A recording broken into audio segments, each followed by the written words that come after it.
मध्य प्रदेश के पूर्व मुख्यमंत्री कमलनाथ का संदेश प्रदेश भर में पहुंचाने के लिए निकाली जा रही कमलनाथ संदेश यात्रा ने गुना का दौरा मुकम्मल कर लिया।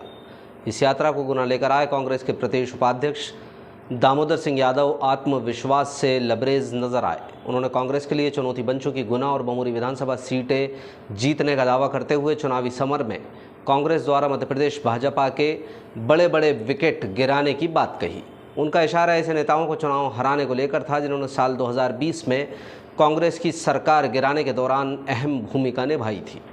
दामोदर सिंह के मुताबिक कमलनाथ संदेश यात्रा पहले चरण में मध्य प्रदेश के 10 जिलों की 22 विधानसभाओं का भ्रमण करेगी। पहले चरण का समापन दतिया विधानसभा मुख्यालय पर होगा, जहां कांग्रेस के कई राष्ट्रीय नेता जुटेंगे और करीब 20 से 25 हज़ार कार्यकर्ताओं की मौजूदगी में गृहमंत्री डॉक्टर नरोत्तम मिश्रा को हराने का संकल्प लेंगे। कांग्रेस मिश्रा को हराने के लिए कमर कस रही है और उन्हें चुनावी गेम में बड़ा विकेट बता रही है। यादव का दावा है कि कांग्रेस के निशाने पर भाजपा के 7 से 8 बड़े नेता शामिल हैं, जिन्हें हराने के लिए रणनीति बनाई जा रही है। नेताओं में मध्य प्रदेश के मुख्यमंत्री शिवराज सिंह चौहान भी शामिल हैं। कमलनाथ संदेश यात्रा के दौरान कांग्रेस नेताओं के निशाने पर केंद्रीय मंत्री ज्योतिरादित्य सिंधिया भी नजर आ रहे हैं। यात्रा लेकर गुना आए यादव ने दावा किया कि कांग्रेस के सभी नेताओं ने मुख्यमंत्री पद पर कमलनाथ के नाम पर मुहर लगाई है, लेकिन भाजपा में कोई भी शिवराज सिंह चौहान के नाम पर सहमत नहीं है, ऐसा दामोदर सिंह का कहना है। ज्योतिरादित्य सिंधिया का नाम लिए बगैर यादव ने बताया कि सीएम के नाम पर सिर्फ फुटबॉल में शामिल वो नेता भी हैं जो कभी कांग्रेस में थे। कांग्रेस की हिट लिस्ट में शामिल बड़े नेताओं के विकेट में पंचायत मंत्री महेंद्र सिंह सिसोदिया से संबंधित सवाल पूछे जाने पर यादव ने कहा कि उन्हें मंत्री जी का नाम याद नहीं है, लेकिन बमोरी उनके लिए छोटा विकेट है। हालांकि बमोरी विधानसभा जीतने के लिए भी कांग्रेस रणनीति तैयार करने की बात कह रही है। बता दें कि 2 दिन पहले मध्य प्रदेश के पूर्व मुख्यमंत्री कमलनाथ ने संदेश यात्रा रवाना की थी, जिसे लेकर मध्य प्रदेश कांग्रेस के दिग्गज नेता तमाम विधानसभाओं में पहुंच रहे हैं। इस यात्रा के दौरान कमलनाथ के 5 संदेशों को जन जन तक पहुंचाने का प्रयास किया जा रहा है, जिनमें नारी सम्मान योजना, 500 रुपये में सिलेंडर, 100 रुपये 100 यूनिट बिजली जैसी योजनाएं शामिल हैं, जिनके आधार पर कांग्रेस साल 2023 का विधानसभा चुनाव लड़ने वाली है। इस अवसर पर कांग्रेस प्रभारी कृष्ण मोहन मालवीय, सह प्रभारी राघवेंद्र शर्मा, जिला कांग्रेस अध्यक्ष मेहरबान सिंह धाकड़, शहर जिला अध्यक्ष हरिशंकर विजयवर्गीय, नूरुल हसन नूर, विश्वनाथ तिवारी, मान सिंह परसोदा, रजनीश शर्मा आदि कांग्रेस जन मौजूद रहे। एकजुट नहीं हो पाती। बिल्कुल ठीक सवाल आपने पूछा। ये सवाल मुझसे भोपाल से लेके यहाँ तक अभी 10 बार पूछा जा चुका पत्रकारों द्वारा। मैं आपको बड़ी स्पष्ट बात बताता हूँ और आप स्वयं शायद इसको स्वीकार करेंगे।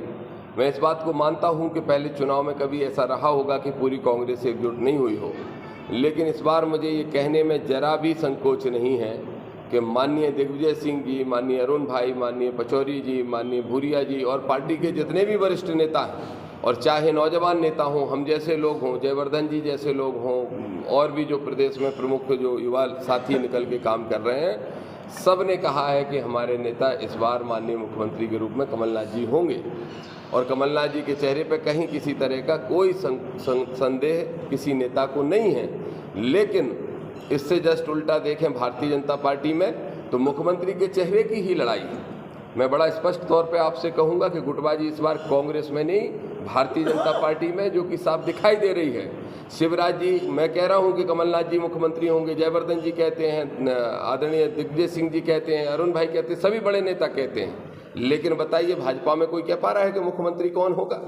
शिवराज जी की टांग नरोत्तम जी खींच रहे हैं, नरोत्तम जी की टांग विजयवर्गीय जी खींच रहे हैं, कैलाश जी की टांग नरेंद्र सिंह तोमर जी खींच रहे हैं, उनकी टांग जो है प्रहलाद पटेल जी खींच रहे हैं, उनकी टांग बीडी शर्मा जी खींच रहे हैं, और इन सब की टांग वो खींच रहे हैं जिनकी उसूलों पे आँच आ रही थी, जो हमारे यहाँ थे सिंधिया जी, इन सब की टांग वो खींच रहे हैं। तो उन सब ने भी तय कर लिया मिलके कि हम में से जो बनेगा सो बनेगा, लेकिन इनको नहीं बनने देंगे किसी कीमत पे। तो मुख्यमंत्री के लिए जो सिर्फ अटकल है वो बीजेपी में है, कांग्रेस में नहीं है। कांग्रेस पूरी एक है प्रदेश में, और इतना अच्छा कॉम्बिनेशन कभी आपने देखा, इतनी अच्छी अंडरस्टैंडिंग आपने कभी देखी जो माननीय कमलनाथ जी, माननीय दिग्विजय सिंह जी के बीच है?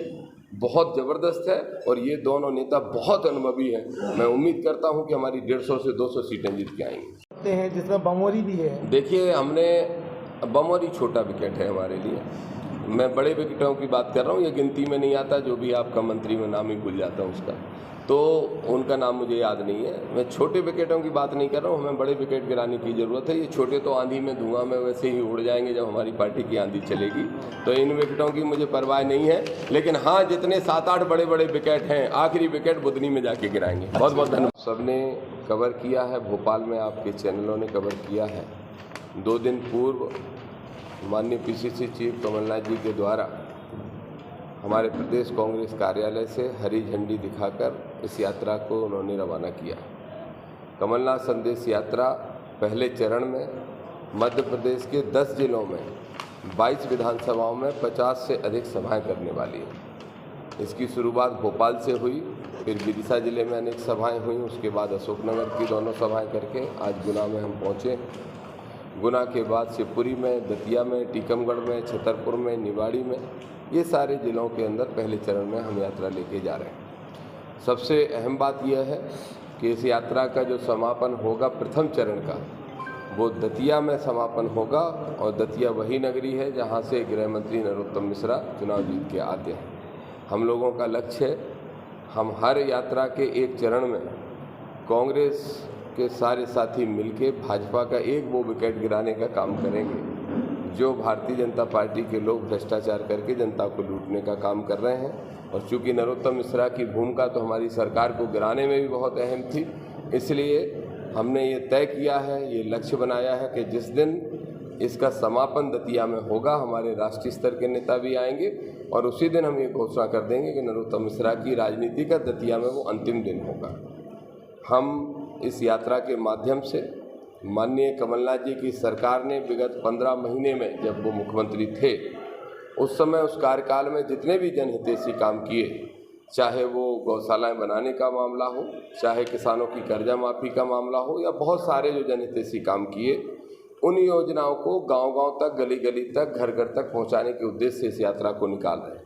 साथ ही हमारा जो वचन पत्र है, हमें पूरा विश्वास है कि मध्य प्रदेश के अंदर परिवर्तन की ज़बरदस्त लहर है, और आने वाले 5 महीने के बाद जब पुनः कमलनाथ जी मुख्यमंत्री बनेंगे, कांग्रेस की सरकार बनेगी, तो फिर हम क्या क्या काम करने चाहते हैं, क्या डिलीवरी करेंगे, उसके बारे में भी हम गांव-गांव तक और विधानसभा स्तर पे हजारों की सभाओं को इकट्ठा करके और ये संदेश देने का काम कर रहे हैं। तो कमलनाथ जी का जो संदेश है, राहुल गांधी जी का जो संदेश है, हमारे नेता खड़गे जी का जो संदेश है, हमारे नेता दिग्विजय सिंह जी का जो संदेश है, अरुण यादव जी का जो संदेश है, भूरिया जी, पचौरी जी का जो संदेश है, निश्चित रूप से वो संदेश पहुंचाने का काम ये यात्रा गाँव-गाँव तक कर रही है। इस उद्देश्य से आज हम गुना में आपके बीच में पहुंचे हैं। मेरा जो विषय था मैंने रख दिया। अब अगर आप कुछ